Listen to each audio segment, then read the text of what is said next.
Next point, electric field at the surface of A charge conductor. एक charge conductor के surface पे electric field होती है, हमने ऑलरेडी प्रूव किया था। इनसाइड फील्ड जीरो होती है, outside on the surface normal होती है, where this N cap stand for the normal.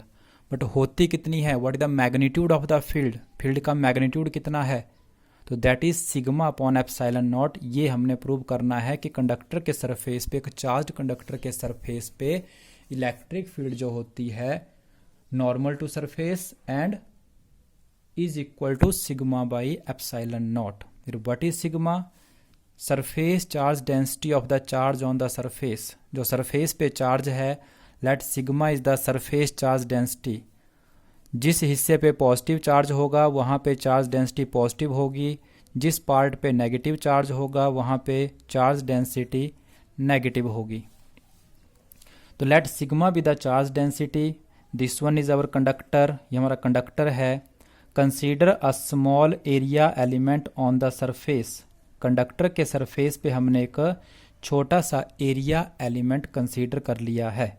So how much is the charge enclosed by this area element, इस एरिया एलिमेंट पे कितना charge होगा, sigma into D S. If sigma is the surface charge density than charge enclosed by this area that is equal to sigma into ds. Now taking this area, draw a small cylindrical Gaussian surface. Conductor के surface के ऊपर जो आपने छोटा सा area element consider किया है उसके थ्रू एक सिलिंड्रिकल छोटा सा गॉसियन सरफेस हमने ड्रॉ करना है, पार्ट ऑफ विच, जिसका कुछ हिस्सा इनसाइड है कुछ हिस्सा उसका आउटसाइड है, राइट। जैसे हमने एक चार्ज सीट पे एक सीट का छोटा सा एरिया कंसीडर करते हुए उस एरिया के थ्रू पायरिसिंग करता हुआ क्या कंसीडर किया था, एक सिलिंड्रिकल गॉसियन सरफेस, वैसे ही कंडक्टर के सरफेस पे भी हमने एक सिलिंड्रिकल गॉसियन सरफेस कंसीडर कर दिया है। पार्टली जो कुछ हिस्सा उसका इनसाइड है और कुछ एक पार्ट उसका आउटसाइड है। Now we are going to calculate electric flux through this cylindrical Gaussian surface. इस सिलिंड्रिकल गॉसियन सरफेस के थ्रू हमने इलेक्ट्रिक फ्लक्स लिखनी है। सो कितनी होगी, तो तीन पार्ट में कंसीडर करेंगे, एक जो सर्कुलर फेस इनसाइड है, एक कर्व्ड सरफेस और ये आउटर सर्कुलर फेस। तो आप देख सकते हैं जो सर्कुलर पार्ट इनसाइड है जस्ट इनसाइड ई जीरो होता है, hence flux for the inside part, जो इनसाइड का सर्कुलर फेस है उसका कंट्रीब्यूशन फ्लक्स के लिए ई डॉट डी एस के लिए कितना रहेगा, जीरो रहेगा, राइट। कर्व्ड सरफेस का आंसर भी जीरो होगा क्योंकि एरिया वेक्टर कर्व्ड सरफेस का नॉर्मल इस तरीके से रहता है, right. Only the contribution for the flux is by this outer circular face. ये जो आउटर सर्कुलर फेस है सिर्फ इसका कंट्रीब्यूशन रहेगा फ्लक्स में। तो इस सर्कुलर फेस के थ्रू इलेक्ट्रिक फील्ड कैसी है, नॉर्मल, जो हम ऑलरेडी पढ़ के आ चुके हैं। इस सर्कुलर फेस का area vector D S N cap.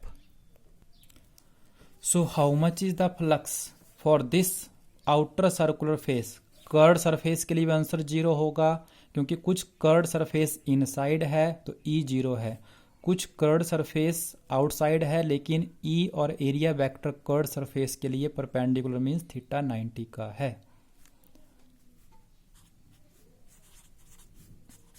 So electric flux के लिए सिर्फ आउटर सर्कुलर फेस का ही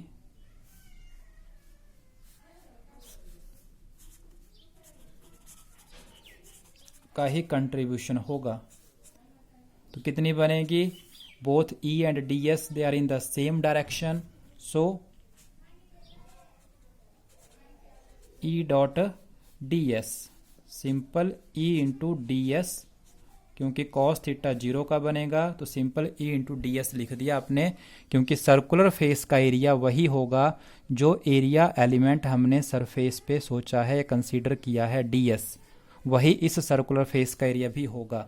सो this is the flux. Now according to Gauss law, according to Gauss law flux लिखते हैं। How much is the flux? Q by में epsilon naught. इसी cylindrical Gaussian surface के through flux कितनी बनेगी Gauss law के according? Q by में epsilon naught. How much is the charge enclosed by this cylindrical Gaussian surface? Sigma d s, sigma d s by में epsilon not, right. तो इस cylindrical Gaussian surface के लिए हमने flux दो type से लिखती है। वन ई डॉट डी एस के कंसेप्ट से, इनर सर्कुलर फेस के लिए आंसर 0, कर्ड सरफेस के लिए आंसर 0, सिर्फ आउटर सर्कुलर फेस का कंट्रीब्यूशन होगा। So for the outer circular face electric flux E dot D S के according E D S cos 0 के according E D S cos 0 degree रहेगा, तो answer is E D S. According to Gauss theorem how much is the flux? This much. Equating these two results, this implies E ds is equal to sigma ds by में epsilon naught, ds से आपका ds cancel, E is equal to sigma by में epsilon naught. This is the magnitude of the electric field on the surface of a charged conductor.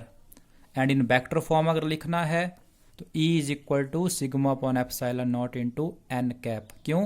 Because field is normal to the surface